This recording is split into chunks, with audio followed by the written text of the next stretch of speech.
Bo'g'im og'riqlari va suyaklar qotishi hamda suyak yemirilishi bilan yillar davomida aziyat chekib kelayotgan hamyurtlarimiz diqqatiga ushbu videoni o'tkazib yubormang va salomatligingiz uchun eng kerakli ma'lumotlarga ega bo'ling. Tabiatda inson salomatligi uchun foydali bo'lgan dorivor o'simliklar talaygina.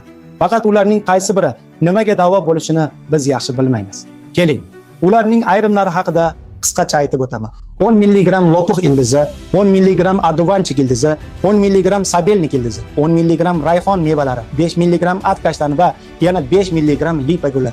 Xo'sh, bu o'simliklarni nega sizga aytayotganimga hayron bo'layotgan bo'lsangiz kerak. Aynan mana shu komponentlarni o'zida jamlagan holda 100% tabiiy tarkibida 1 gram ham antibiotik modda bo'lmagan Stop Arthros mahsuloti ishlab chiqilgan bo'lib, yuqorida keltirilgan giyohlar ta'sirida bo'g'im og'riqlari, ertalabki qattiqlik va suyak yemirilish kabi muammolaringizga yakun yasashingiz mumkin. Qolaversa mahsulot bo'g'imlardagi shishlar va yallig'lanish